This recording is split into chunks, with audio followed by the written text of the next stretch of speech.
Ok, ce truc. Bonjour à tous, bienvenue dans mon super live qui de plus en plus ressemble à un podcast. Alors, ça me fait plaisir de vous retrouver, ça fait tellement longtemps que j'ai pas fait de live. Mais je vous ai quand même fait une vidéo, pour ceux qui ont pu la voir, sur Al-Bourak et sur le voyage de Mahomet quand il était sur Al-Bourak. Voilà. Donc aujourd'hui, ma vidéo, ce sera celle que vous attendiez tous sur le conclutif relatif à mes lives, ma grande session de live que j'ai fait sur les tourismes. C'est-à-dire que j'ai fait plusieurs heures de live pour parler du tourisme sous différents angles et que les points que j'ai abordés ont au final fait écho avec ce qui se passait dans le monde, la situation mondiale, mais également ça a fait écho avec la situation de notre microcosme, de ce microcosme que nous représentons, nous, communauté de TikTok. Et plus précisément, communauté noire de TikTok. Bonsoir Monsieur Mathieu, merci d'être passé sur mon live. Vous pouvez monter si vous voulez, bien sûr. Et il me semble que vous êtes modérateur. Ah non, vous n'êtes pas modérateur. Alors je vais y remédier tout de suite. Je vais vous mettre modérateur. C'est juste que je sais pas comment on fait. Hop, clic. Juste un instant, Monsieur Mathieu. Voilà, cette injustice a été corrigée. Gérer les invités.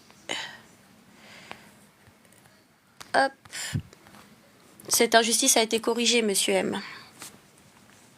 Bonsoir Kakapo, bonsoir à tous, merci d'avoir rejoint le live. Donc, je vais commencer ce live en parlant de la responsabilité. La responsabilité que l'on a quand on prend la parole et qu'on a des espaces où on est écouté.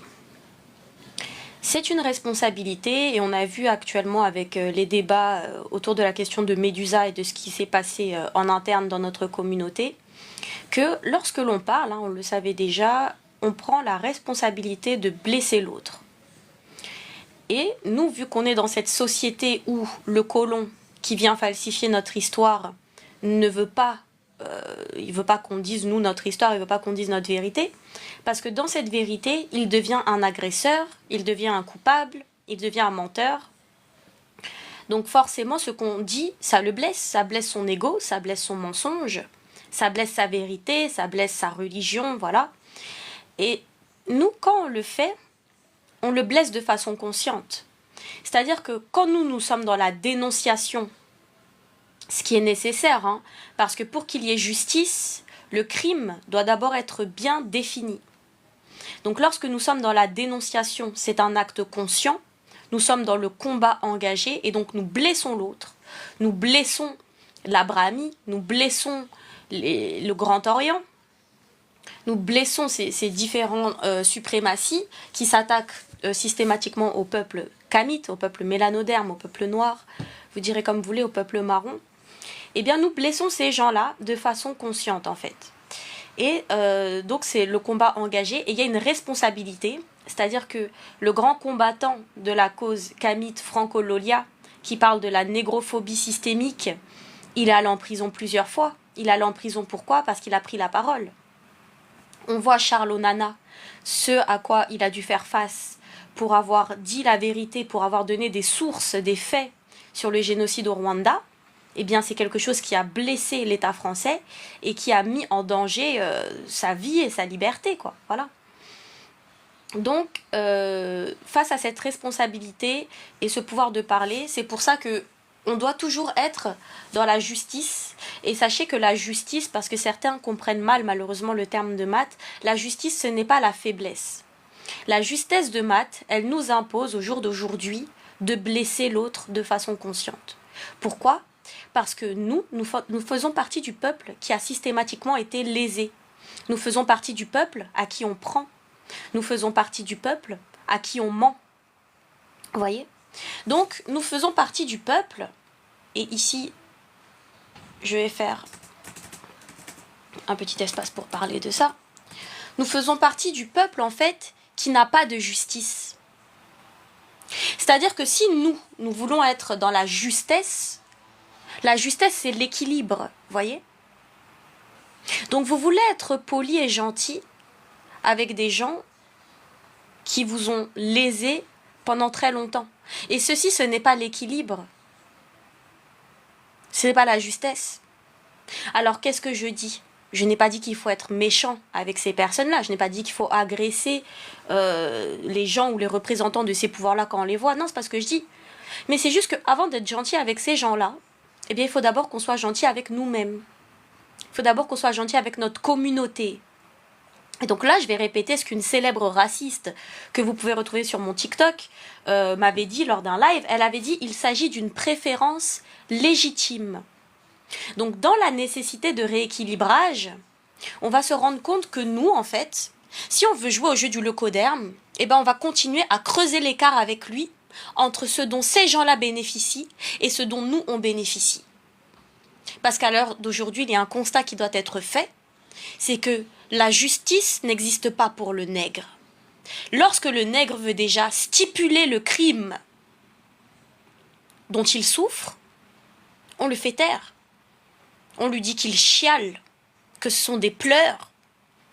On lui dit qu'il est faible. On lui dit que c'est de sa faute. On lui dit qu'il n'a qu'à faire ci ou ça.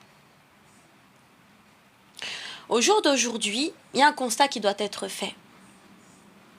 Ces gens qui nous ont toujours menti, qui nous ont toujours insultés, qui nous ont toujours méprisés, toujours pris, aujourd'hui, ils pensent qu'on leur doit quelque chose. Ils pensent qu'on leur doit le respect. Ils pensent qu'on leur doit la soumission. Moi, je vais vous dire, tout ce qu'on se doit à nous-mêmes, c'est de ne pas aller en prison quand on n'a pas les moyens de s'assurer de notre liberté totale. Tout ce qu'on se doit à nous-mêmes, c'est notre dignité, notre fierté. Mais à ces gens-là, demain, on ne leur doit rien. On ne leur doit vraiment rien. Et on va se rendre compte quand on parle d'ego, eh bien, on va se dire que oui, parfois par ego, mieux vaut taire son ego, et comme ça, on survit encore jusqu'à demain. Même si aujourd'hui on a bouffé la merde, on a léché les culs, eh bien, on a gardé la vie, on a peut-être perdu un peu de dignité, mais au moins on est vivant, et on peut avoir des enfants, voilà. Mais après, regardez ces enfants-là. Ces enfants-là seront-ils autre chose que des chiens? Voilà pourquoi il y a cette nécessité, dans les peuples, de ces gens plus audacieux que d'autres qui perdent la vie. Qui perdent la vie. Parce qu'ils n'ont pas pensé à léguer un héritage génétique. Ils ne se sont pas dit, je vais bouffer de la merde, je vais lécher des culs, et je vais avoir des gosses, je vais survivre, et je vais transmettre ces gènes-là de soumission. Non. Ils se sont dit, vous n'avez qu'à faire ça. Et moi, je vais mourir au combat. Je vais mourir en portant mon idée. Et donc, vous, vos enfants, là, que vous avez mangé le caca pour avoir ces enfants-là, eh bien ces enfants-là, plutôt que de vous regarder vous, qui restez dans l'aveuglement, qui restez dans la soumission, qui restez dans la brahmie, eh bien ces enfants-là, ils peuvent regarder des modèles qui sont morts. Oui, mais qui leur ont également légué un héritage. Et c'est là qu'on va se rendre compte de la transdimensionnalité de l'héritage, c'est-à-dire que l'héritage, aujourd'hui, n'est plus que de sang. Il n'est plus que de matrice ADN et de chair.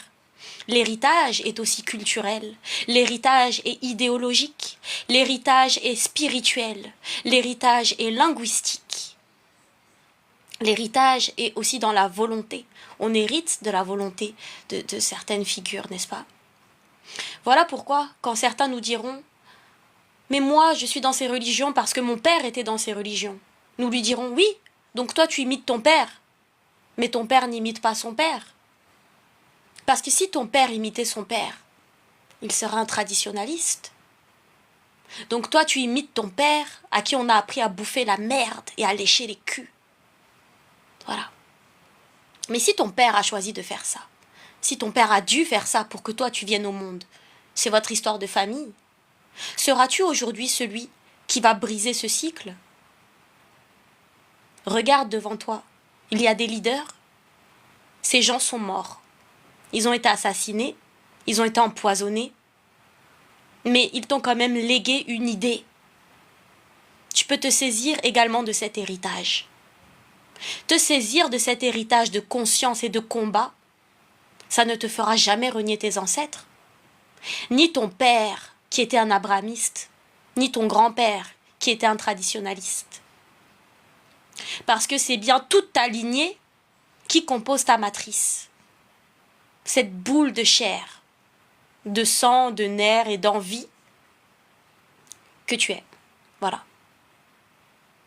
Donc la nécessité de rééquilibrage, pour ceux qui comprennent là où je veux en venir, qui comprennent mes mots, c'est-à-dire qu'il n'y a plus à être gentil. La gentillesse, c'est d'abord envers nous-mêmes. Vous pensez que la justice, c'est donner un au noir et donner un au blanc. C'est faux. Le noir à qui on a pris pendant toutes ces années, si on veut être juste, il faut tout lui donner. Voilà, c'est ça le rééquilibrage. Et c'est ce qui est en train d'arriver aujourd'hui. Voilà pourquoi hier je parlais et que j'ai dit que oui, quand des blancs sont diplômés de théologie, on dit que ce sont des grands professeurs, pourtant ils ne racontent que les mensonges de l'Abrahamie. Donc moi aussi, qui ai lu Harry Potter, je peux être diplômée de Harry Potter. Et ce sera quoi la différence entre moi et Gabriel Souleka, qui est diplômé de théologie, de la mythomanie des Blancs et des Arabes? Quel est l'intérêt de ces diplômes? En ayant de tels diplômes de mensonges et de falsification, de honte à l'humanité, de honte scientifique, diplôme, de mythomanie, d'histoire pour enfants. En ayant ces diplômes-là, ces gens s'assurent de hauts salaires et des postes haut placés. Alors que ce sont des conneries. Alors que, je le dis dans tous mes lives, l'archéologue Rothenberg a prouvé que le tombeau de Salomon n'avait jamais existé. Il n'y a aucune trace de la vie de Jésus et de Mahomet. Pourtant, c'est d'eux qu'on parle tous les jours. C'est d'eux que vous voulez parler. Des gens qui n'ont pas existé. Alors pourquoi est-ce qu'on parle de ces gens qui n'ont pas existé, mais qui en plus étaient si sales, si répugnants? Pourquoi on ne parle pas, je sais pas, même de Sun Wukong, le roi singe? Mais il avait plus de technologie que vos Mahomet. Et dans la sagesse qu'il nous transmet, l'esclavage est déjà interdit. Mais c'est pareil pour toutes nos religions chez les Indiens. Ça ne peut pas exister, l'esclavage. Et ils ont plus de technologie que dans vos régions des Abrahamiques. Ils ont plus de valeur morale là-bas. C'est pareil pour, bien sûr, les cultes nubiens. Quand on va parler de maths, etc. Voilà. Donc, ce qu'il faut, c'est que nous, qui ayons maintenant acquis une certaine érudition dans ce qu'on va appeler les humanités primordiales, les humanités classiques africaines, qui est un nom trompeur et anachronique. Donc on va revenir au nom initial, les humanités primordiales. Il faut non seulement que cette érudition soit reconnue, il ne faut pas qu'elle soit reconnue par l'homme blanc. Il n'y a aucun intérêt à ce que l'homme blanc dise que oui, toi le nègre qui connais ton histoire, voici un diplôme pour dire que tu connais ton histoire. Il n'y a aucun intérêt. Il faut que nos grands leaders qui font vœu de panafricanisme, comme les Ibrahim Traoré, commencent à mettre en place une reconnaissance de ces diplômes-là, de ces cultures-là, de ces héritages-là. Parce que quand le blanc va parler de Abraham, il va avoir un salaire à 6 chiffres, il va être professeur à la Sorbonne. Mais quand le noir va parler de son histoire, quand Mamadou Dagon va lier les pyramides à la structure de l'ADN, qu'est-ce qu'il aura? Qu'est-ce qu'il aura? Quand Aboubacar Ly, fondateur de l'école de la sagesse, va mourir dans des conditions troubles, comme Omo Toundé et Cheikh Anta Diop avant lui, qu'est-ce qu'il aura? Quelle justice auront-ils? Ils n'en auront aucune. Voilà. Quand les petits-enfants nègres vont se faire violer à l'hôpital André Grégoire, ils n'auront aucune justice. Redouane et Juliette seront toujours en liberté comme on les a vus. Et il n'y aura aucun noir devant pour représenter ces enfants. On va voir des femmes blanches, des mamans blanches qui vont venir raconter comment c'était horrible, comment ce sont des pédophiles, oui. Mais ces bébés noirs-là n'auront toujours aucune voix. Voilà. Donc je vous invite à voir l'émission de Sam Zira, Vous n'avez qu'à taper sur YouTube Sam Zira, vous tapez bébé hôpital et vous allez voir l'émission que Sam Zira a fait sur les bébés noirs violés de l'hôpital de Montreuil. Il y a toute l'histoire, mais on a oublié de dire que le bébé était noir. Et la mère qui parle dans l'émission de Sam Zira ce jour-là, elle tient un bébé métis dans ses mains. Mais elle, comme elle est une mère blanche, une mère arabe, elle a oublié de le dire. Voilà. Voilà le monde dans lequel on vit. Donc, restez assurés que quand je vous parle de justesse de maths, quand je vous parle de nécessité de rééquilibrage, il n'y a aucune place pour la pitié et la faiblesse. Ce n'est pas de ça dont il est question. La réelle pitié est d'abord envers nous-mêmes. Et si nous avons réellement pitié de nous-mêmes, voilà pourquoi on sait que la justice va passer par le rééquilibrage entre nous et ces différents peuples. Et ça ne va pas se faire du jour au lendemain. Ça va se faire en tant que communauté. Mais je vous assure que ça fonctionne déjà. Parce que maintenant, peu importe que vous allumiez TikTok ou que vous allumiez la télévision, peu importe la chaîne que vous allez regarder, les Noirs, les Blancs, les Arabes, les Chinois, tout le monde parle de la même chose, dans le monde entier. On ne parle que de la honte de ces peuples-là, du comportement de leurs ancêtres et de leurs descendants. On ne parle que de ça dans le monde entier. Voilà. Donc voici ce qui amorce mon conclutif général sur les lives sur le tourisme, que je vous invite vraiment à regarder, parce que ce que j'ai dit dans ces lives-là, vous allez comprendre en quoi ça dépasse le titre apparent pour rentrer dans des concepts profonds. Bien sûr, je ne peux pas commencer un live sans parler de la situation du Cameroun, et je dois dire que j'ai d'abord attendu pour ne pas être dans l'excès, pour pas être dans la rapidité, dans l'erreur. J'ai attendu de bien voir et que la situation se calme pour en parler. Voilà.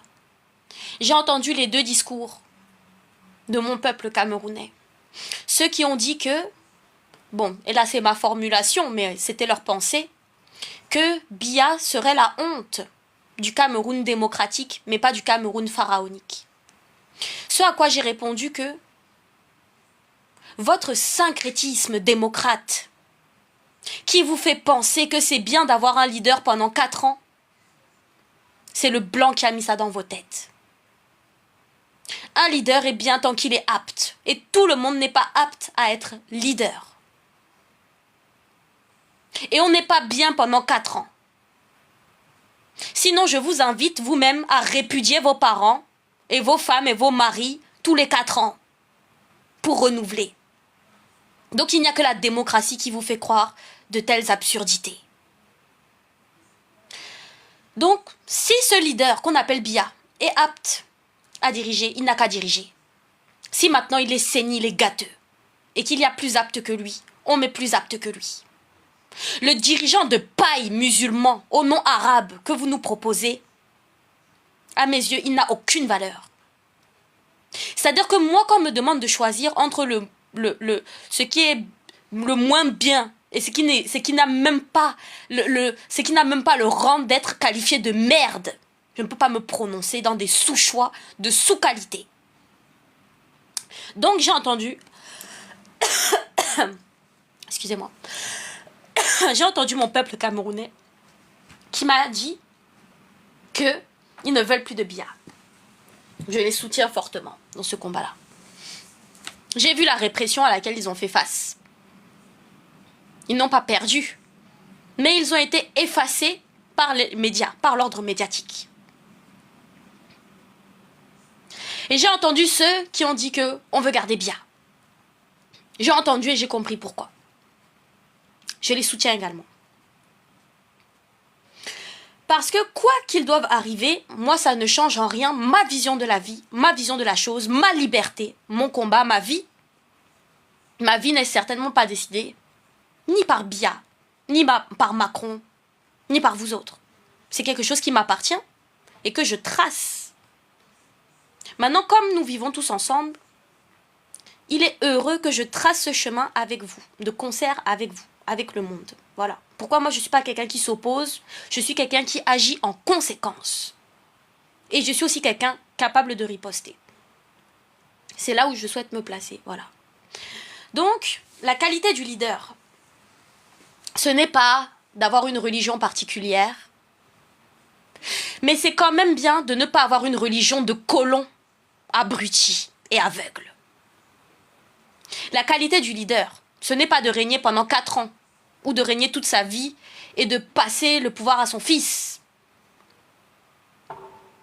La qualité du leader, c'est de régner de façon juste pour son peuple, d'assurer la souveraineté de son peuple.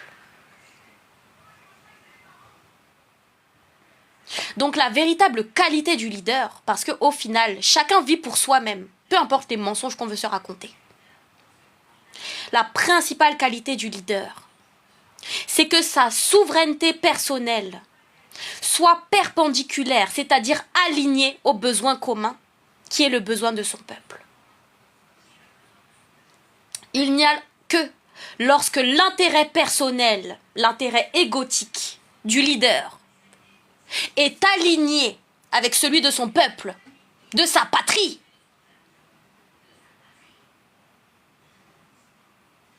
qu'on peut attester de la qualité, de la haute qualité du leader. C'est mon analyse à ce propos.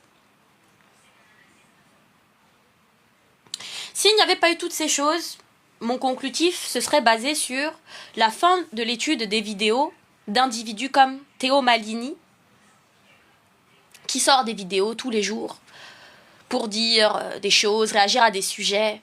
Et moi, ça me fait rire parce que sa façon de réagir au sujet, il n'y a aucune analyse géopolitique, il n'y a aucune analyse. C'est simplement comme un enfant qui regarde une vidéo de Fortnite ou je sais pas quoi et qui réagit comme ça, qui donne son avis bête et non sourcé. Surtout qui donne son avis blanchi, j'ai envie de vous dire. Et c'est pareil pour l'observateur. Sur qui, bien sûr, je remercie, comme toujours, de nous avoir donné ces versets, voilà. Quel cul était son but à ce monsieur-là, dont je n'ai aucun doute que monsieur l'observateur voue une haine farouche au peuple arabe et à l'islam. Ça, je n'ai aucun doute sur ça. Je remercie pour les versets qu'il nous a partagés. Je dois tout de même dire que son analyse est inexistante. Elle est toujours plate et blanchie. Voilà. Ce qu'on apprendra néanmoins de ces gens-là, c'est la force de haine du locoderme qui, de tout temps, lui a permis de dominer et de s'accaparer sur les peuples noirs et sur son propre peuple, n'est-ce pas? C'est ce que Amalia Plumel, Rosa Amalia Plumel Uribe, a appelé la férocité blanche. C'est ce que Mariemba Ani a appelé Yurugu. C'est ce que Frances Cress a appelé les dossiers d'Isis. La force de haine du locoderme qu'on retrouve chez ces individus comme Théo Malini et l'Observateur, qui, grâce auxquels on découvre des faits qui, certes, nécessitent et méritent analyse approfondie. Mais nous découvrons ces faits à travers leur prisme blanchi, circoncis, méprisant. Vous voyez, profondément négationniste. Et donc, on remercie ces gens de nous faire entendre parler de la chose, mais nous devrons toujours les avertir. Ils ne sont certes pas aptes à en disserter. Ce sont au final des gens assez creux qui nous ramènent toujours vers la pensée commune, la pensée moutonnière, la pensée blanchie. Voilà ce que j'ai à dire sur ces individus-là. Et cette férocité blanche, cette force de haine du locoderme, de mépris, oui, elle est induite par leur épigénétique. Elle est induite par ces années, ces millénaires de vie de transmission épigénétique. Et sachez que le mot épigénétique est un mot qui englobe la culture, le mode de vie, l'ADN, l'environnement. Épigénétique englobe tous ces termes-là, et plus encore. Évolution, ça englobe tout ça. Pour dire que ces gens sont le produit fini d'un long développement Et quand on regarde chaque pan de ce développement, et qu'on regarde l'individu final qu'on a en face de nous, alors on comprend aisément pourquoi. Pourquoi il est ainsi. Pourquoi il dit ce qu'il dit. Pourquoi il est comme il est. Pourquoi il fait chaque choix. C'est très légitime pour lui. C'est très normal. Et on peut faire le même travail sur nous-mêmes. Donc, ce que je dois dire, c'est que la haine du Dieu, s'il en est un, c'est une haine qui est naturelle pour ces peuples. Comment des peuples qui naissent dans le désert, avec rien à manger, qui marient leurs petites filles, qui sont maigres comme des squelettes, comme des momies, c'est-à-dire que nous, on attend d'être momies. Eux, ils étaient déjà comme ça, c'est l'état naturel de celui qui a faim dans le désert. Des peuples de glace, mais c'est normal que ces gens haïssent Dieu. Dieu leur a donné quoi? Dieu leur a donné la force de haine d'aller en horde de barbares violer et piller les terres des nègres. Dieu leur a donné la force de haine de venir voler au noir, mentir l'histoire du noir, copier l'histoire du noir, salir l'histoire du noir, observer avec un œil toujours pervers, jamais compréhensif, jamais aimant, jamais bienveillant. Pourquoi? Parce que comment est-ce que vous voulez comprendre quelque chose alors que vous êtes déjà nourri de vos préjugés, en fait? Ça ne peut pas fonctionner. Ça, c'est quelque chose que je vois depuis que je suis née ici en France. Depuis 30 ans. C'est quelque chose que je vois depuis que je travaille ici en France. Depuis que j'ai 18 ans. C'est une haine de Dieu qui est naturelle pour ces peuples. Dieu leur a donné la violence, le mensonge, le vol, la tricherie. Et ça répond aussi à la question de cette prophétie qui dit que, c'est une prophétie Congo, qui dit que le noir va devenir blanc et que le blanc va devenir noir. Parce que comme les éponges que naturellement nous sommes, nous allons prendre tous leurs vices et nous allons faire d'eux des victimes. Nous allons faire d'eux des victimes à chaque fois que nous les insulterons alors qu'ils n'ont entre guillemets rien fait. À chaque fois que nous serons violents contre eux, nous allons faire d'eux des victimes. Nous allons leur permettre de trouver la paix de cette manière. Voilà pourquoi moi, dans ma démarche, je ne serai jamais dans l'injustice. Et voilà pourquoi j'ai pris le temps de vous assurer au début de ma prise de parole que la justice, la rectification de la justesse, ça n'allait pas être de la faiblesse, ça n'allait pas être de la pitié, ça n'allait pas être de la gentillesse, ça allait être un juste retour de tout ce que nous avons reçu, nous devons le rendre. Tout ce que nous avons reçu, de bon comme de mauvais, nous devons le rendre.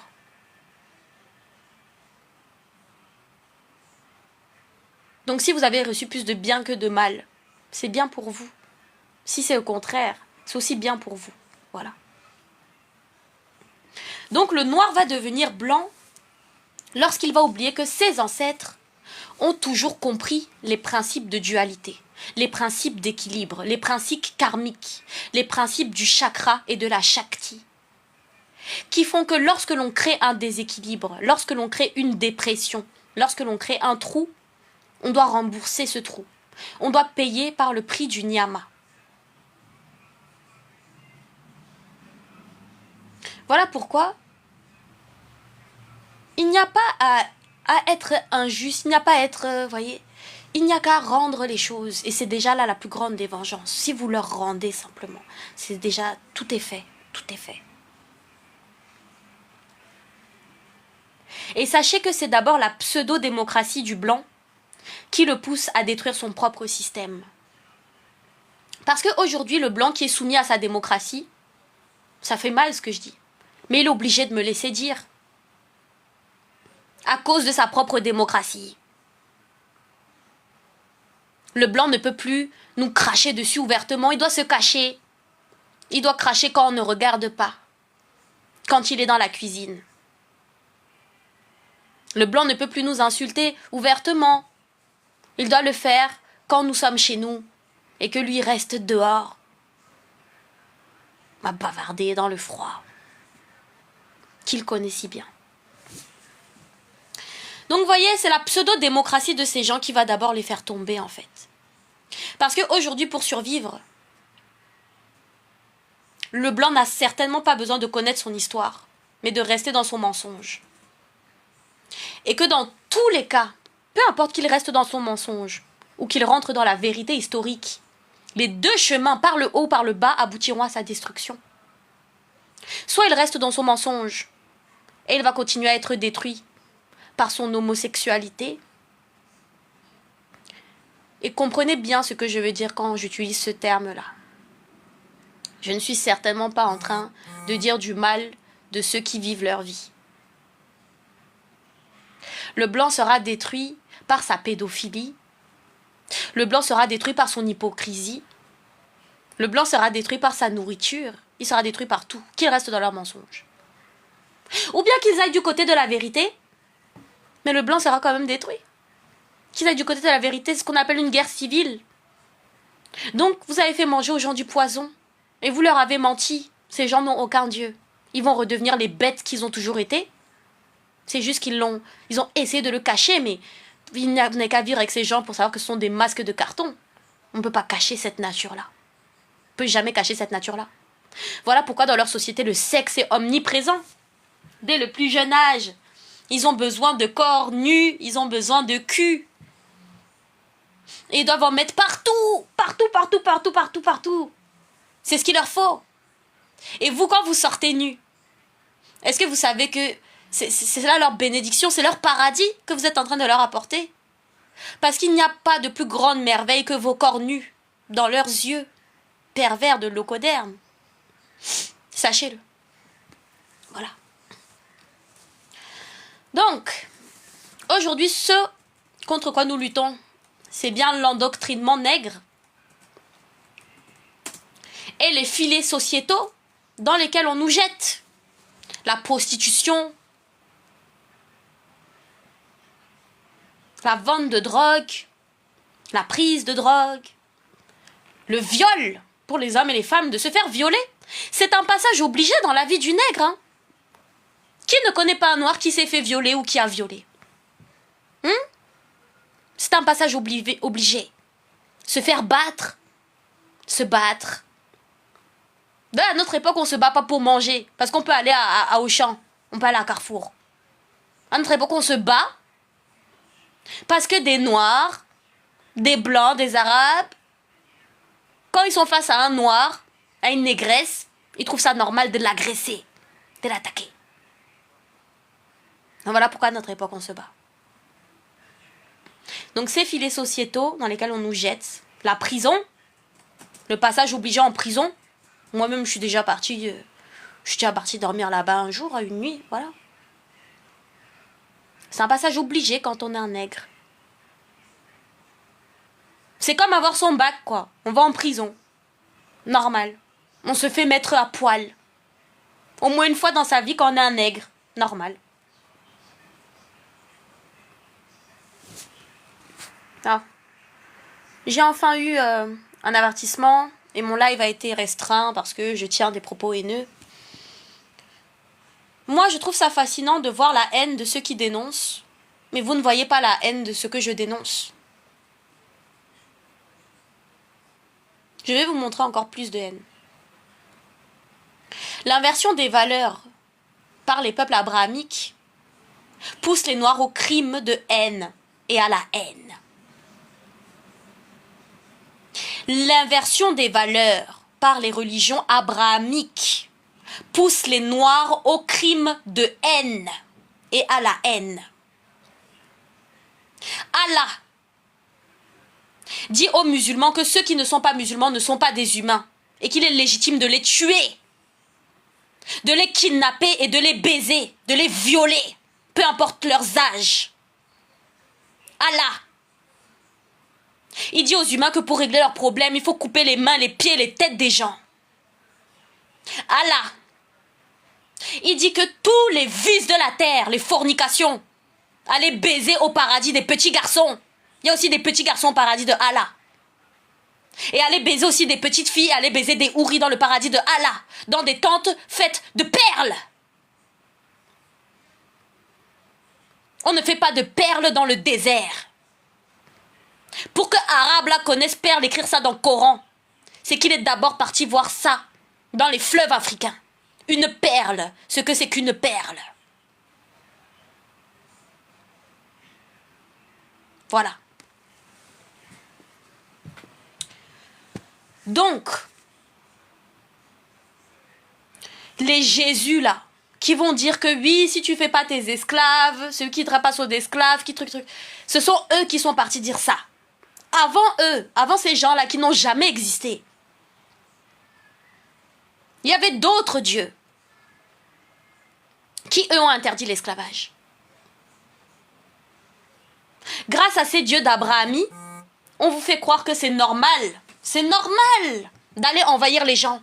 C'est normal d'aller violer les gens. C'est normal de mettre en esclavage les gens. C'est normal d'avoir des butins de guerre. C'est normal de ne pas saluer les gens qui n'ont pas la même façon de penser que vous. Parce que soit vous êtes musulman, soit vous êtes chrétien, soit vous êtes un humain. On ne peut pas être tout en même temps, en fait. On ne peut pas être tout en même temps. Vous voyez? Donc, ce Dieu qui a pris vos âmes en échange de son paradis de carton qu'il a copié sur la terre, et il a rempli son paradis de carton de tous les vices de la terre. Moi, ce que je dis, c'est qu'il a inversé toutes les valeurs normales de la décence humaine, de la logique. Il vous a donné un prophète qui, lors de son ascension, a encore pris le temps de voler, de détrousser une caravane, alors qu'il allait au paradis sans encore arrêter pour voler une caravane. Et vous, moutons aveugles à la pensée blanchie que vous soyez, vous n'avez pas vu la véritable nature de vos prophètes. Vous n'avez pas reconnu la véritable nature de ce Dieu. Moi, ça ne m'empêcherait pas de le prier, sachez-le. Parce que jamais je n'ai été une hypocrite. Voilà la différence entre vous et moi, en fait. Donc, quand les Noirs, à cause de ces religions abrahamiques, insultent leurs propres ancêtres, j'ai toujours dit, qu'ils rendent leur sang et qu'ils meurent immédiatement, en fait.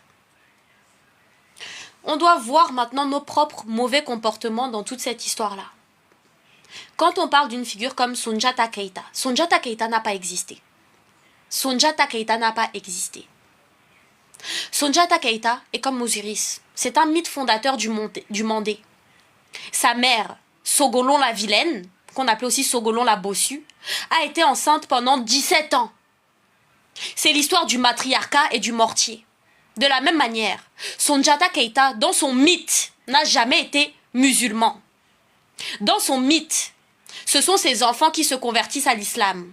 Et lorsque ces enfants se convertissent à l'islam, cela provoque la chute de l'empire du Mandé. D'accord?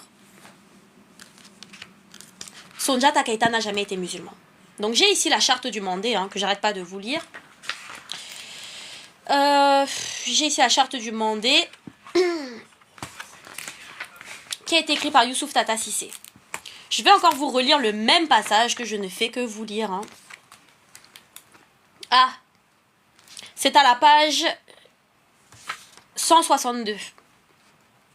Ah, qu'il a raison Karunga Keita, le grand initié de Dogoro, de clamer à tout vent que les Malinké ont depuis toujours vu dans l'islam le pire ennemi de leur peuple, de leur religion et de leur culture.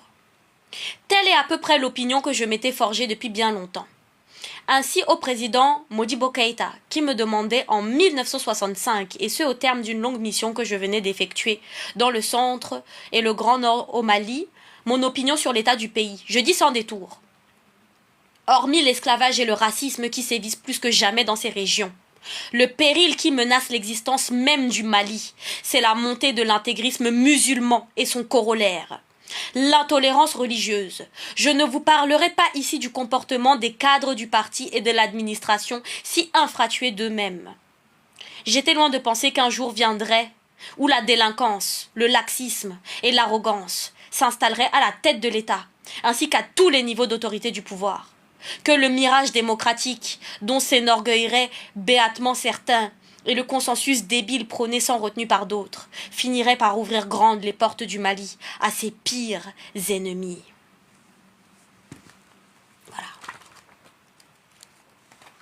Jamais Soundiata Keita n'a été musulman. Par contre, les musulmans ont toujours dit que Soundiata Keita était un musulman. Oui. Mais jamais Soundiata Keita n'a été un musulman. Quand on demande aux musulmans quelles sont leurs preuves que Soundiata Keita est un musulman, ils vont nous sortir des récits de griots dont nous avons démontré que c'était des récits falsifiés.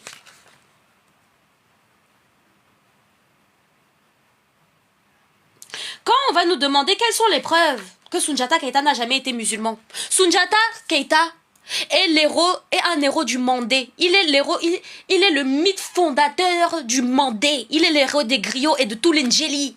Ce sont les traditionalistes. Ce sont les gardiens de la connaissance. Soundiata Keita est né dans le mortier. Il est Osiris. Osiris, le grain battu. Soundiata Keita est né dans le mortier pour être battu. C'est une grande histoire, l'histoire de Soundiata Keita. Donc, il ne faut pas raconter n'importe quoi. Il faut faire des recherches.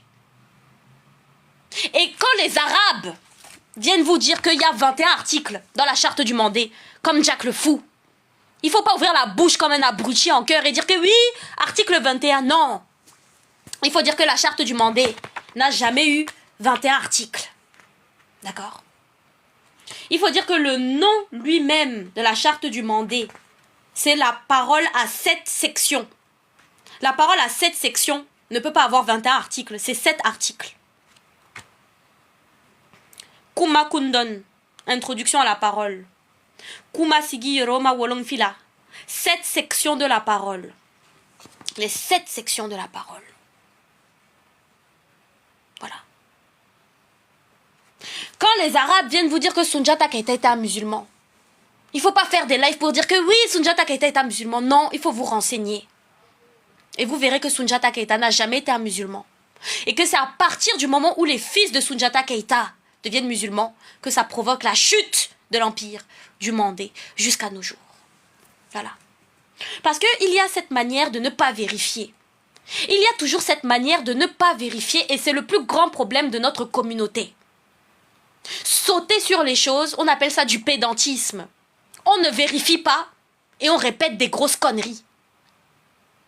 Et l'ignorance nous fera systématiquement insulter nos ancêtres.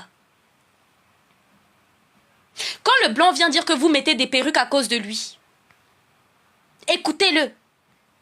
Ne voyez pas les gravures de vos ancêtres où ils portaient les perruques pour toutes leurs fêtes, pour toutes leurs cérémonies. Parce qu'ils sont d'abord les parents de la mode et de la coiffure et du maquillage.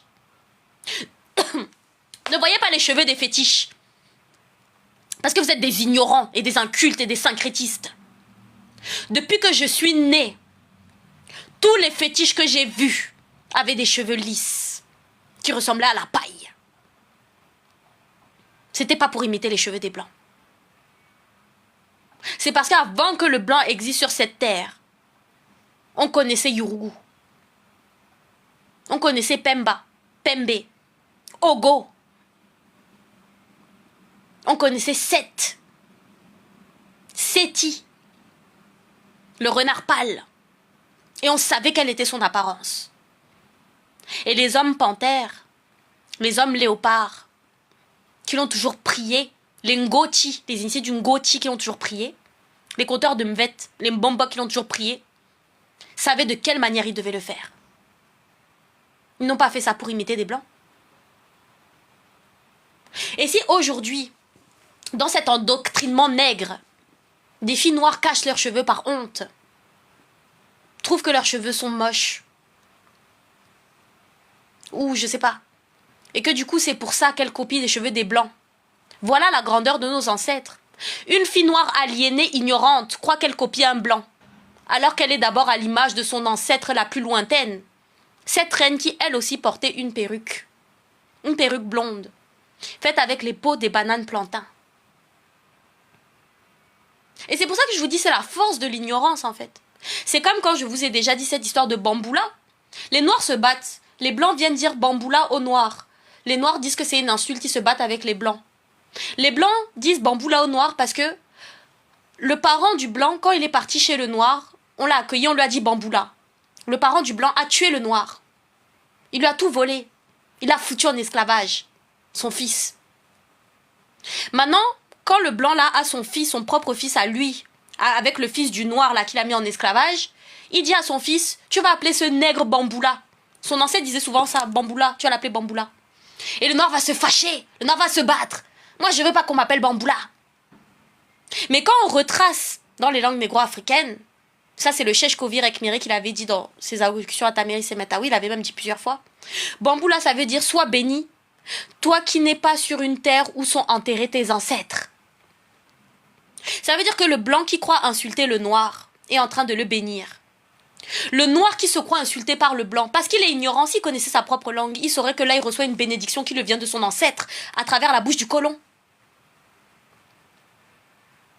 C'est pareil pour tout, c'est pareil pour tout ce que je vous raconte. Il n'y a que l'ignorance qui vous fera croire que ces gens ont quelque chose que vous n'avez pas et qui vous fera systématiquement insulter votre propre culture et vos propres ancêtres. Donc il y a toujours cette manière de ne pas vérifier. Il y a cette manière d'être entêté. Entêté dans ce qu'on connaît parce qu'on veut avoir raison. On ne veut pas s'en sortir, on ne veut pas progresser, on ne veut pas réussir en tant que groupe. Le plus important, c'est d'être celui qui aura raison, celui qui s'est fait remarquer. Et donc, on peut le dire, qu'émite ou non, nous sommes de mauvaise foi lorsqu'on agit ainsi. C'est ce qu'on appelle la mauvaise foi. Il n'y a pas besoin d'être religieux pour être de mauvaise foi. Donc, aujourd'hui, il y a des vidéos de falsification historique qui sont générées par l'IA. C'est le cas de Histoire et Destin, d'accord, que j'ai dénoncé également sur mon TikTok, donc vous n'avez qu'à regarder à l'occasion. J'ai dénoncé parce que eux, à chaque fois qu'ils sortent une vidéo, et souvent ils aiment prendre des vidéos qui parlent de noir, c'est faux. C'est faux. Ce ne sont pas des vraies histoires. Mais même si ce ne sont pas des vraies histoires, vous avez le droit d'être diverti. Vous avez le droit d'être diverti. Et surtout, vous avez le droit de penser que ce que vous voulez est vrai. Ça, moi, je ne vous l'enlèverai pas. Ce que je dis, c'est que, à la suite de moi, les recherches que j'ai faites, malheureusement, ces vidéos n'existent pas. Malheureusement, c'est faux. Ce ne sont pas des vraies histoires. Donc, je vous invite, quand vous entendez souvent les choses là, vous tapez le nom de la personne. Vous faites une petite recherche, comme ça prend 2 minutes. Et vous voyez ce qui est réel, ce qui n'est pas réel. Ça, c'est un travail collaboratif. Dès que quelqu'un voit quelque chose de faux, quelqu'un voit quelque chose de vrai qu'il a vérifié, on partage l'information, la communauté n'en est que plus soudée. Mais on n'est pas là à essayer de s'humilier, on n'est pas là à essayer de se rabaisser, de montrer que oui, moi je connais, toi tu... Ça sert à rien. C'est pas comme ça qu'on avance en tant que communauté. Par contre, il faut se rendre compte que quand ces gens font leurs vidéos toute la journée pour raconter des conneries sur l'histoire des nègres, dire que Soundiata Keita était un musulman, inventer des femmes noires qui auraient tué des esclavagistes, je sais pas quoi, ce qu'ils sont vraiment en train de faire, c'est une destruction active de notre histoire. Mais que cette destruction active de notre histoire qu'ils sont en train de faire, face à eux, on constate qu'il y a une riposte réelle de la communauté kamite qui jour et nuit ouvre des lives pour parler de son histoire. Donc leur système a déjà des trous. C'est un système de carton qui a déjà des trous, en fait. Voyez. Et notre riposte, elle est très très puissante. Elle est très très puissante. Il y avait encore une dame tout à l'heure qui disait qu'on écoutait Médusa jusqu'en Chine. Ça ne m'étonne pas, parce que oui, il y a des nègres qui parlent français jusqu'en Chine. Donc c'est normal. C'est normal. Et désormais, cette communauté kamite qui riposte face à la destruction active de son histoire, elle utilise les mêmes armes que les colons. L'IA générative. Elle utilise également les fausses religions. Et elle a raison. Nous avons détruit depuis longtemps l'argument qui disait que l'Abrahami était une religion de paix, que les religions abrahamiques étaient une religion de paix. Nous l'avons détruit depuis longtemps. En prouvant que ces gens n'avaient jamais vécu en paix avant et après avoir eu un Dieu, ces gens n'ont jamais connu la paix. Et que c'est par le biais de leur religion qu'ils ont justifié le massacre, le pillage et la mise en asservissement de nos peuples nègres. Donc ça, nous avons démontré depuis longtemps.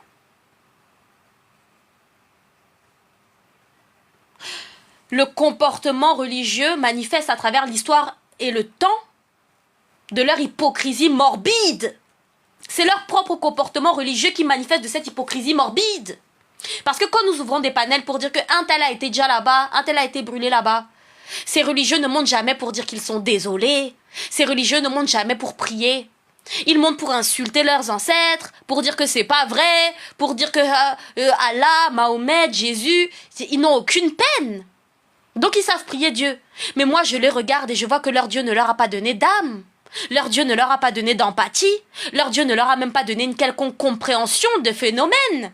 Parce qu'on est en train de parler de gens qui ont été assassinés et vous venez nous dire que c'est pas vrai, c'est Allah, c'est je sais pas quoi. Mais vous êtes des tarés. Vous êtes des tarés. Vous n'êtes même pas capable de prier vos dieux de carton pour au moins faire semblant d'avoir une âme.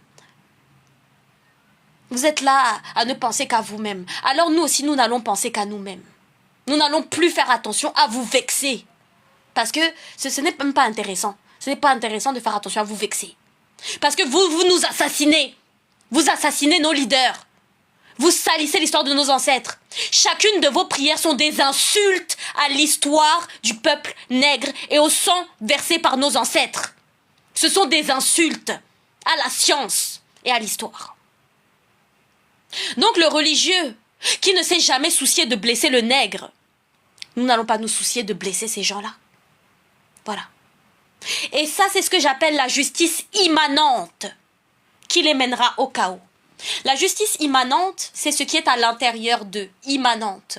Ça veut dire que c'est à cause de ce que vous avez fait que vous allez tomber. C'est ce qu'on observe chez tous ces peuples-là, la justice immanente. Voilà. Et donc, de la même manière, l'argument d'un salut personnel pour toute la brahmie, on a vu que c'était faux. Chez ces gens-là, le salut n'est pas individuel. Moi, par exemple, je vis ma vie, je fais mon combat kamite. Peu importe que vous soyez d'accord avec moi ou non. Moi, je vis ma vie comme ça. Donc, quand je vais mourir, je serai fière de moi. Je suis déjà dans mon salut, dans ma vie et dans ma mort. Ça ne me fait pas peur. Je suis déjà fière de moi. Je suis déjà dans mon chemin, dans ma vérité. Je n'ai pas besoin que les gens soient d'accord avec moi, que les gens marchent avec moi. Je n'ai pas besoin. Je n'ai pas besoin. Je fais ce qui est juste pour moi, selon moi. C'est mon chemin. Pour ces religieux-là, le salut n'est pas individuel. Le salut n'est pas individuel, il est collectif. Si demain ton voisin n'est pas un bon chrétien ou un bon musulman, c'est sur toi que ça va aller. Donc tu dois le surveiller, tu dois le dénoncer, tu dois l'empêcher, tu dois le punir parce que ton Dieu en est incapable. Voilà la vérité de ces gens-là, qui n'ont rien d'unique, n'ont rien d'individuel. Ils sont une bande de cafards qui ont formé un radeau. C'est-à-dire que le radeau, ce sont les cafards qui sont déjà morts noyés, mais ils sont restés accrochés. Ils ont formé le radeau. Donc ceux que nous affrontons là, on croit qu'ils sont beaucoup, hein. En vrai, il n'y a que quelques cafards qui sont encore vivants et grouillants. De loin, on dirait que c'est un immonde tas flottant comme ça de cafards. Je vous dis que les cafards là qui forment le radeau sont déjà noyés. Il ne reste que quelques-uns dessus qui grouillent. Et comme nous on voit comme ça, on croit que c'est beaucoup. Donc il faut déjà réaliser qu'on ne fait pas la même taille que le cafard. De toutes les manières. Même s'ils étaient 1 milliard, 1 million qui se reproduisaient à l'infini. On n'est d'abord pas à la même taille. L'homme combat le microbe. Est-ce qu'il a besoin de voir le microbe pour combattre le microbe? Pourquoi l'homme ne regarde pas le microbe pour combattre le microbe? Parce que l'homme combat avec ce qu'il a de naturel en lui. L'anticorps. L'anticorps est à la taille du microbe. Donc l'homme, à part l'homme blanc, n'a pas besoin de combattre le microbe. L'homme est déjà équipé d'un système à la taille du microbe qui combat le microbe. Voilà pourquoi j'ai toujours dit que moi je ne peux pas m'abaisser à certains niveaux. Et que je vous ai déjà fait beaucoup de lives de plusieurs heures que je vous invite à écouter. Je ne vais pas faire des lives tous les jours pour répéter la même chose. Il faut avancer. Donc j'ai bâti un certain nombre de choses. Ici, c'est la conclusion qu'on fait dans cette vidéo-là. Il faut aller voir avant ce qui a été dit pour bien comprendre. Et après cette vidéo, tout ça, on va plus répéter. On va avancer. Sur la base de ce qui a été dit aujourd'hui, on va avancer. Voilà. Voilà pourquoi il y a une nécessité de ces religions d'être ancrées dans l'esprit du nègre.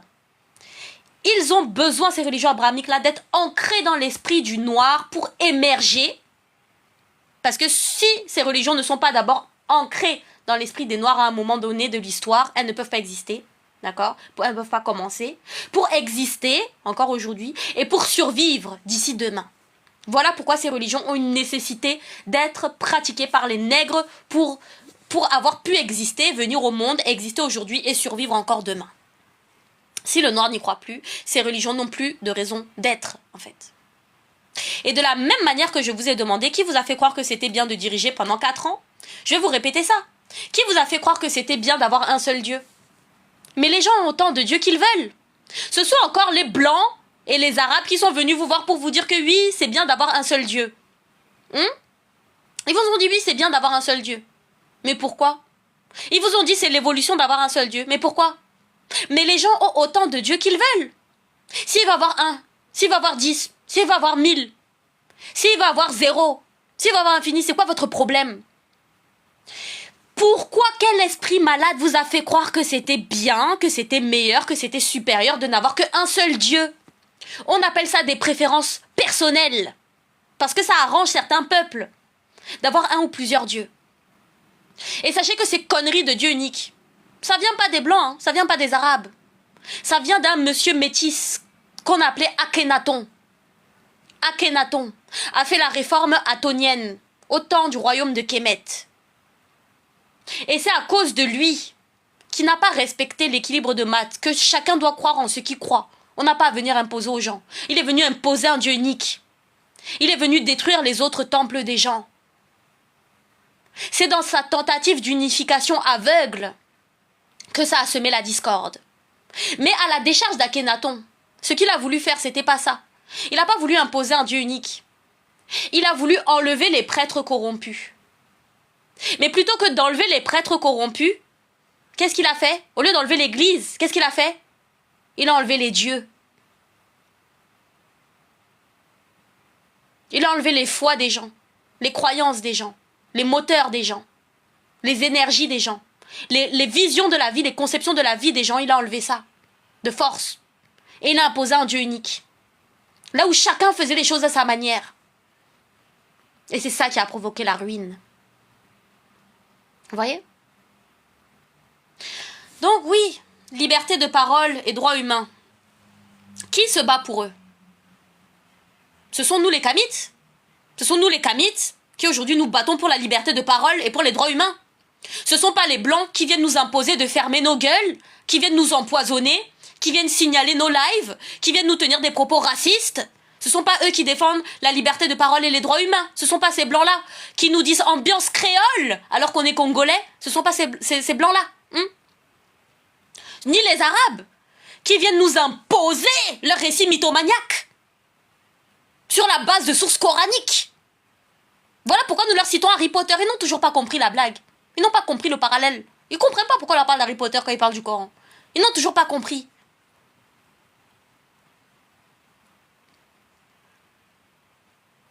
Ils viennent nous imposer. Vous voyez?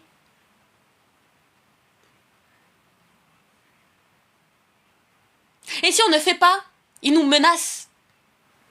On doit seulement mourir. Voilà.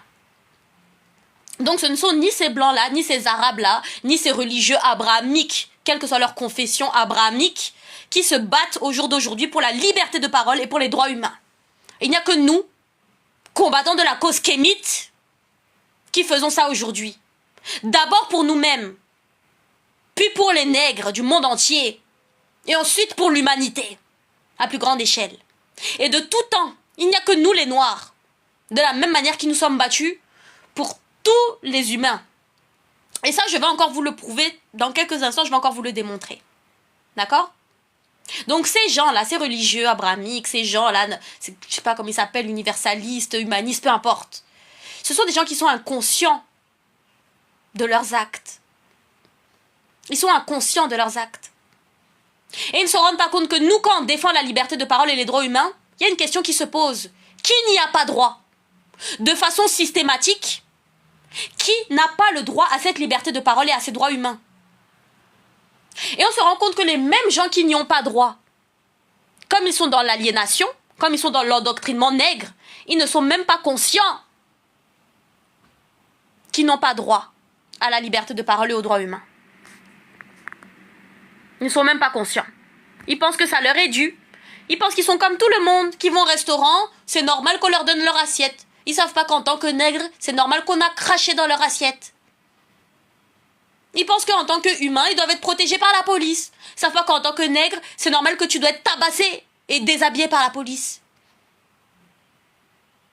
Ils pensent qu'ils ont droit, comme les gens, d'avoir un travail avec un salaire correct.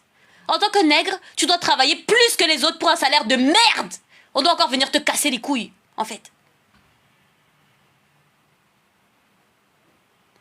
Voilà, c'est ça qui est normal pour nous. Mais ces noirs-là ne sont pas conscients de ça. Eux, ils vivent là, ils pensent qu'ils ont des droits.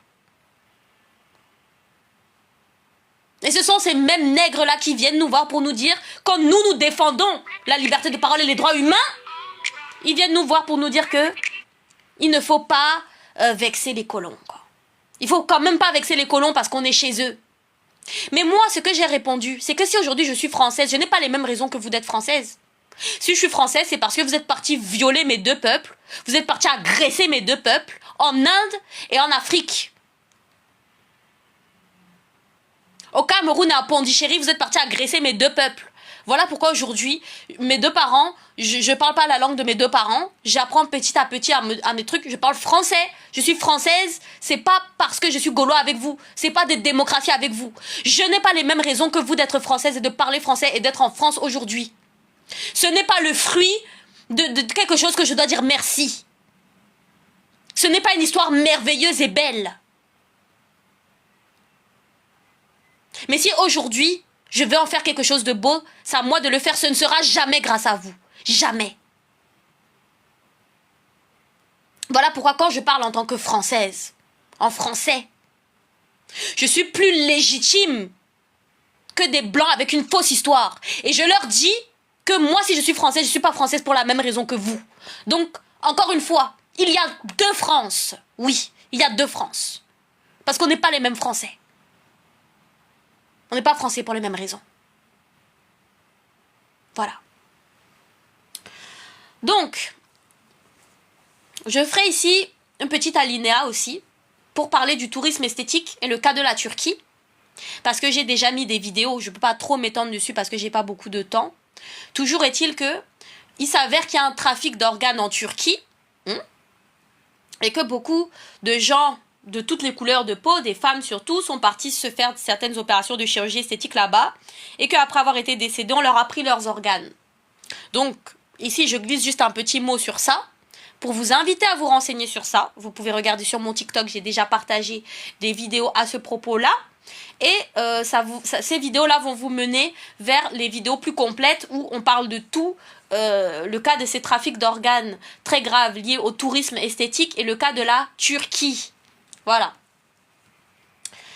Ensuite, Sami Zira, je vous ai déjà parlé. Je vais maintenant vous parler de l'islam et de la femme noire. Alors,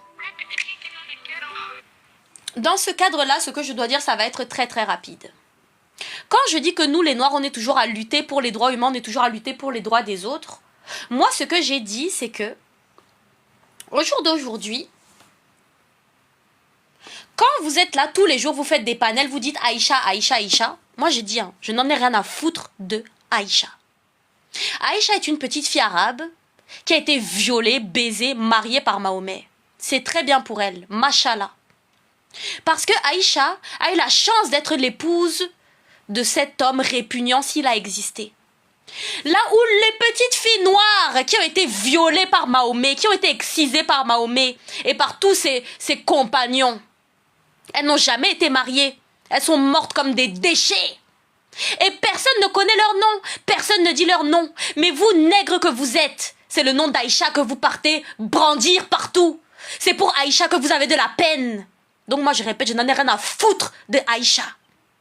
D'accord? Si les femmes arabes veulent défendre leurs enfants et veulent dire que c'est triste pour Aïcha, on espère qu'Aïcha n'avait pas 6 ans. Visibilité restreinte. Les femmes arabes n'ont qu'à défendre Aïcha. Moi, en tant que femme nègre, jamais je ne défendrai Aïcha. J'ai dit même que c'est très bien qu'elle a été mariée. Bravo pour elle. Nous, les petites filles nègres, n'étaient pas mariées. Donc, sachez que vous me dégoûtez. Sachez, je vous le dis, hein, j'ai toujours aimé et soutenu cette communauté. Sachez qu'à chaque fois que vous brandissez le nom d'Aïcha, vous me dégoûtez. Vous me dégoûtez. Parce qu'aucun de vous n'est parti chercher le nom d'une sœur noire. C'est le nom de Aïcha que vous partez défendre. Voilà ce que je pense. Voilà pourquoi j'ai arrêté de faire des lives à un moment. Moi, jamais je ne défendrai ces gens-là. Et c'est de ça que je vous parlais quand je vous parlais de justice et de rééquilibrage. Jamais je ne défendrai ces gens-là. Plus jamais. Parce que je l'ai déjà fait. Je l'ai déjà fait par le passé. Mais maintenant, je ne défendrai plus que moi-même et mon propre peuple. Si les femmes arabes sont battues dans le Coran, les femmes musulmanes sont battues dans le Coran, moi je dis Amen, je dis Mashallah, c'est très bien pour eux. Vous les nègres, vous êtes tellement abrutis que tous les jours, vous partez défendre les droits des femmes arabes, vous partez défendre les droits des femmes musulmanes. Oh, c'est pas bien d'être frappé dans le Coran. Dans le Coran, ils ont des demi-cerveaux. C'est triste pour les femmes arabes, hein. C'est triste pour les femmes noires. Et quand est-ce que vous défendez les femmes noires? Quand est-ce que vous défendez les femmes noires? Quand est-ce que vous défendez les femmes traditionnalistes? Quand est-ce que vous défendez la femme noire? Vous venez dire que c'est dans l'islam, que... Mais laissez les femmes musulmanes. Laissez les femmes musulmanes, en fait. Si les femmes musulmanes veulent se défendre, elles n'ont qu'à se défendre elles-mêmes. Les femmes musulmanes existent. Elles n'ont pas besoin des hommes noirs, ni des femmes noires, encore moins kamites ou kamito-centrés. Peu importe comment vous voulez appeler ça, comme vous êtes toujours perdus pour parler de la même chose. Vous êtes toujours perdus quand on a utilisé 2 mots, ça parlait de la même chose, dont on ne sait plus. Vous les laissez se défendre là-bas. Parce que des noirs ici ont besoin d'être défendus. Des noirs ici souffrent, ont besoin d'être défendus. Donc, je répète à la communauté, il n'y a pas à défendre les femmes musulmanes que le Coran a dit que ce sont les paroles de Allah. Donc, on respecte les paroles de Allah. Les musulmans respectent les paroles de Allah. Si quelqu'un n'est pas content de ça, ce sont les femmes musulmanes qui doivent se lever, ouvrir leur gueule. Les femmes noires n'ont pas à parler que... On n'a pas à frapper, machin, machin. Parce que nous, on n'est pas des musulmans. Nous, ils n'ont qu'à se démerder là-bas, défendre leurs femmes. Les Arabes n'ont qu'à parler de ça. Les femmes arabes n'ont qu'à parler de ça. Les musulmans, au lieu de venir nous casser les couilles sur nos panels, vous n'avez qu'à aller parler de ça là-bas, en fait. Moi, je comprends pas. Comment on peut développer l'Afrique en défendant le poutou de Aïcha? Donc avant de défendre le poutou de Aïcha, Alain peut défendre le poutou de vos petites sœurs là-bas, qui sont encore de toute cette merde-là à cause des Arabes et des Blancs, en fait. Voilà mon message à la communauté. Donc, dans l'islam, il y a des versets très clairs, et pareil pour les trucs des Bibles, là, pareil, qui disent que quand quelqu'un parle comme moi, hein, il faut pas écouter. Il faut fermer, il faut boucher les oreilles. On n'a jamais dit qu'il faut me fermer ma gueule. Dans leur propre texte, hein, on a dit quand quelqu'un parle comme moi, vous les croyants là, bouchez-vous les oreilles et partez. On a dit ça. Et on a dit allez prier dans vos mosquées, dans vos églises. On a dit ça, on a dit ça. Et on a dit que ceux qui veulent venir me faire fermer ma gueule, maintenant ce qu'ils font là, ça s'appelle le djihad.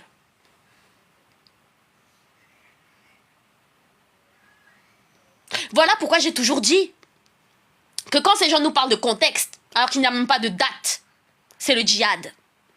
Voilà pourquoi j'ai toujours dit qu'à chaque fois qu'un musulman est monté sur un panel pour défendre l'islam, il a fait le djihad. Parce que l'islam n'a besoin de personne pour se défendre. Vous qui êtes musulmans de pacotille, qui faites la takia de la moitié de vos textes, encore une restriction. J'ai 3 restrictions. Vous qui êtes musulmans de pacotille, vous faites la takia de plus de la moitié de vos textes. Vous n'êtes personne pour venir nous dire que les gens de Daesh et de Boko Haram ne sont pas des musulmans. De la même façon, les gens de Daesh et de Boko Haram ne sont personne pour venir nous dire que vous n'êtes pas des musulmans. Chacun est ce qu'il a dit qu'il est. Si vous avez dit, musulmans 2025, que vous êtes musulmans, on vous respecte, vous êtes musulmans. Si les gens de Daesh ont dit qu'ils sont musulmans, on les respecte, ils sont musulmans. D'accord? Maintenant, quand vous venez dire que non, eux, ils sont pas musulmans, vous venez défendre l'islam, machin, machin. L'islam n'a besoin de personne pour se défendre. L'islam, nous voyons tous ce que l'islam fait et ce que les gens font au nom de l'islam. L'islam n'a besoin de personne pour se défendre. Ceux qui ont une véritable foi en Allah ou en Jésus ou en je sais pas quoi, ils seraient restés dans la croyance de leur Dieu, ils auraient continué à prier, ils seraient pas venus ouvrir leur sale gueule puante sur nos lives, raconter de la merde abrahamique en fait. Voilà. Mais c'est ce qu'ils ont fait. Parce qu'ils savent que leur Dieu ne peut pas se défendre seul. Ils savent que le mensonge doit être répété. Ils savent que le mensonge doit être défendu. Voilà pourquoi nous avons pu les écouter. On savait que c'était faux. On a donné nos sources. Eux, ils n'ont jamais pu nous écouter. Leurs oreilles saignent. Voilà pourquoi à chaque fois qu'ils sont venus ouvrir leur gueule puante de merde abrahamique et leucodermique, ces gens sont venus en acte de djihad. Ils sont venus faire le djihad. Et voilà pourquoi nous sommes pris des deux côtés. Parce que d'un côté, nous avons ces terroristes malades qui viennent nous assassiner. Ils viennent chez nous, ils viennent partout. Ils viennent nous égorger. Et ils filment, ils mettent sur les réseaux sociaux des femmes à genoux qui tiennent des enfants et qui chialent, qui leur sucent la bite pour pas être tués. Et nous, ils ont filmé, ils ont mis sur les réseaux sociaux. Et nous, quand on montre ces vidéos-là, il y a des putains d'Algériens à Mazir qui montent et qui signalent nos lives et qui nous disent « Non, ça c'est pas l'islam, ça c'est pas des musulmans. » Donc des deux côtés, les musulmans nous enculent avec le djihadisme, avec les terroristes.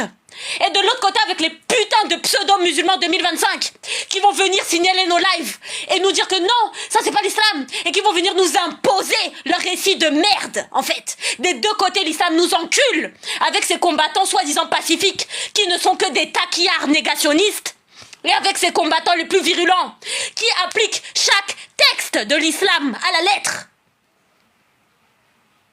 Voilà. Voilà la réalité aujourd'hui. Voilà pourquoi nous sommes pris des deux côtés. Donc ce que je dois dire à ces musulmans-menteurs qui sont montés sur nos panels, c'est qu'ils ne sont pas venus défendre l'islam. Ils ne sont pas venus défendre l'islam. Ils sont venus défendre les djihadistes. Et ils sont venus insulter nos familles. Donc je les remercie. Parce que c'est en écoutant leurs textes qu'on a fini par connaître ces textes-là. Et peu importe, on peut briser par le haut ou on peut briser par le bas. C'est-à-dire qu'on peut prendre tous leurs textes et montrer que c'est de la merde, parce que c'est ce que c'est. Et on peut aussi ne jamais avoir lu aucun texte. Et sur la base de la logique, de la décence et des faits, on peut aussi démontrer que c'est de la merde. Et c'est ce que j'ai toujours dit aux abrahamistes, hein. Quand ils sont venus sur nos panels nous dire que oui, vous n'avez jamais lu, vous ne connaissez pas, je leur ai dit que et alors? Et alors? Est-ce que vous êtes partis lire les versets sataniques de Lévi pour dire que vous n'étiez pas satanique? Vous n'avez jamais lu la Bible de Satan et vous avez prié Jésus. Alors pourquoi est-ce que je dois lire la Bible de Jésus pour dire que je n'aime pas ça, que je suis contre ça? Et pourtant, c'est un effort que nous avons fait. Là où je vous l'ai toujours dit, vous n'avez pas à connaître ces putains de textes pour en faire la critique. Il n'y a même pas besoin de connaître. Vous pouvez juste regarder les représentants de ces religions-là pour voir le niveau, en fait. Il n'y a pas besoin de connaître leurs textes. On n'a jamais eu besoin de lire les textes sataniques pour dire qu'on n'avait pas envie d'être satanique. Donc c'est la même chose. Et même si on les connaissait, voici ce qu'ils disent. Voici pourquoi c'est encore de la merde. Voici pourquoi Allah n'a jamais été capable, ni Allah ni Jésus, d'envoyer quelqu'un qui connaissait ces textes. Parce que les gens qui sont envoyés sur nos panels pour défendre ces textes, ce sont des taquillards qui ne connaissent pas leur véritable texte. Donc, moi j'ai toujours dit, c'est pas à nous de dire qui sont les véritables musulmans. Mais on peut se poser la question, ces véritables musulmans, qui sont-ils? Ceux qui appliquent le texte à la lettre ou ceux qui prônent la paix en faisant leur propre salade libanaise des textes qu'ils ont choisi de reconnaître et des textes qu'ils connaissent. Je finirai par dire que, à toutes les époques, un enfant est un enfant. Donc oui, ces enfants du désert là, qui ont été pris dans vos textes religieux, et ces enfants, même nègres là, qui ont été pris, à toutes les époques, un enfant est un enfant. D'accord? Dans la nature, dans toutes les espèces, les plantes, les poulets, un poussin, c'est un putain de poussin. D'accord? Une jeune pousse, c'est une putain de jeune pousse. D'accord? Dans toutes les espèces, à toutes les époques, un enfant est un enfant. Et sachez que dans leurs époques où ils crevaient la dalle, ils mangeaient leur propre bébé, après ils ont mangé des rats, et aujourd'hui ils mangent des produits chimiques, ce sont des gens qui ont toujours été sous-alimentés, qui n'avaient jamais rien à manger, et si aujourd'hui on envoie des obèses, c'est pas parce qu'ils ont à manger, hein, c'est à cause de la malnutrition. C'est pas à cause de l'abondance de nourriture, c'est parce que la nourriture là c'est de la merde. D'accord? Donc, à toutes les époques, un enfant est un enfant. Voilà. Donc, nous dirons à ces gens qui nous ont traités de féticheurs, après avoir tourné, léché une pierre noire pleine de sang, et s'être agenouillés devant un homme nu sur une croix. Ils ne lui ont même pas fait un t-shirt depuis toutes ces années. Nous leur dirons que oui, très bien. Vous voyez le fétichisme là où vous voulez le voir. Quand vous dites que où sont nos ancêtres, nous sommes la réactualisation de nos ancêtres. Nos ancêtres sont dans nos ADN. Ils ont toujours été là. Parce que nous ne sommes pas des abrutis comme vous. Où est votre Allah? Où est votre Jésus? Il n'y a que ça qu'on ne voit pas. Parce que nous, nos ancêtres, on peut se couper. On peut se couper un bras. Le sang va jaillir. Voici nos ancêtres qui vont là s'écouler de nous. Ils sont ce qui nous constituent. Nos ancêtres, oui. Donc voilà, encore une fois pour finir, je dirais, ne soyons pas trop troublés par les mots. Entre kémitocentré, kémitocentrique, vous n'avez rien inventé. Vous n'avez rien inventé, aucun de vous tous, ces amis. Le combat kamite pour l'identité nègre, pour l'identité africaine, peu importe comment vous voulez appeler. Ça a toujours existé.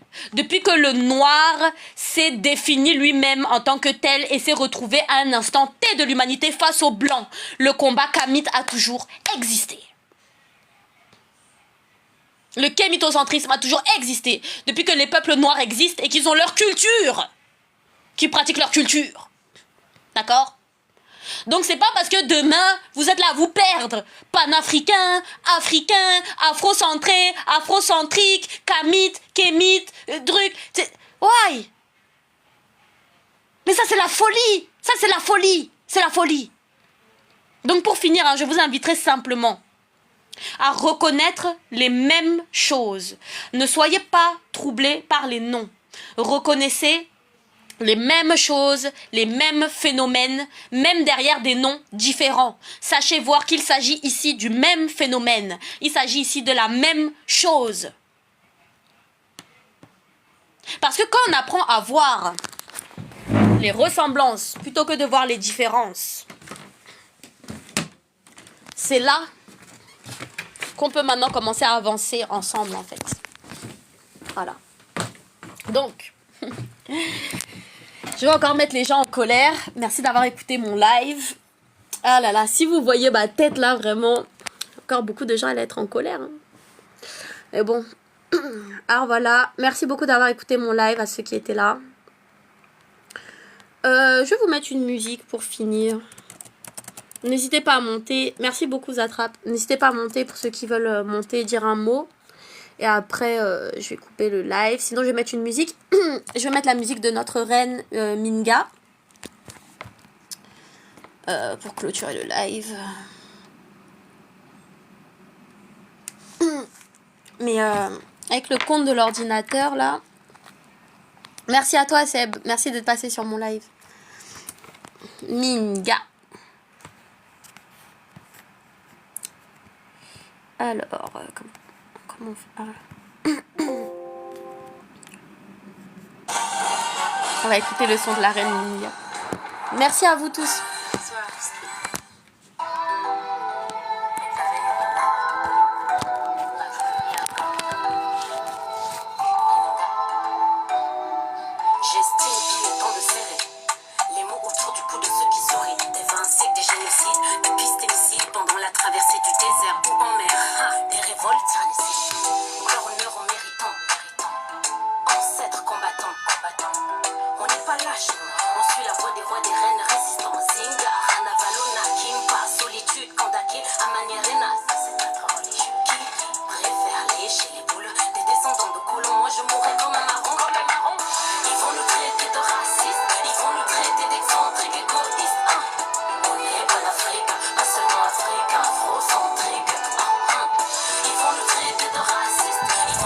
Merci Night.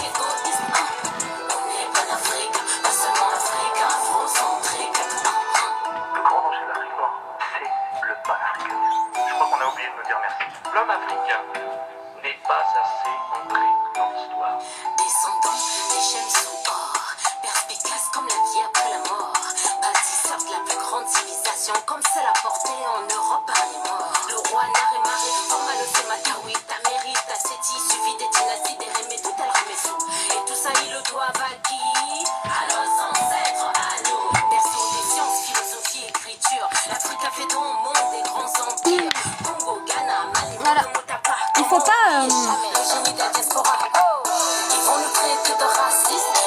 Il faut pas... Merci Night. Il faut pas combattre pour les gens en fait. Il faut pas combattre pour les gens, il faut combattre déjà pour nous-mêmes. C'est pour ça que j'ai dit ça, parce qu'en fait, on peut pas être là, passer notre temps à défendre le droit des femmes musulmanes, passer le temps à défendre des droits de Aïcha, machin. Mais réalisez ce que vous faites un peu les gars. Si on a de l'énergie, il faut déjà la mettre pour nous-mêmes. Il faut la mettre pour nos propres gens en fait. Donc voilà, moi c'est ça le point. Merci beaucoup d'avoir rejoint. Merci beaucoup V The Grace aka VLD Official. Voilà, merci beaucoup Night. Nous combattons pour nos enfants.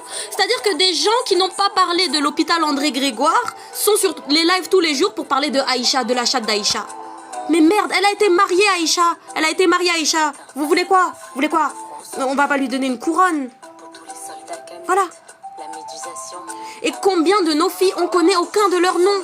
Moi c'est ça, c'est là où je veux en venir. Nos filles, on connaît pas leurs noms. On sait pas. Ce sont des filles qui ont été prises comme ça, qui sont encore prises aujourd'hui. C'est ça qu'il faut parler. Voilà. Si les femmes musulmanes existent, elles n'ont qu'à défendre leurs droits eux-mêmes. Et nous défendrons donc les droits des femmes noires et des femmes kamites. Voilà.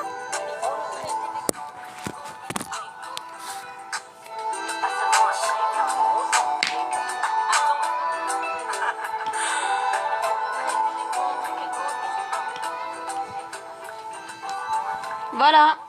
Donc merci beaucoup comme toujours, merci Zatrap, merci Night d'être toujours là, merci Aïchan, ça faisait un bail, merci Seb d'être toujours là, merci Kain Boss mon roi, merci bisous bisous XOXO et merci Kamaden d'avoir participé à ce live. Tout sera disponible à nouveau sur YouTube, voilà.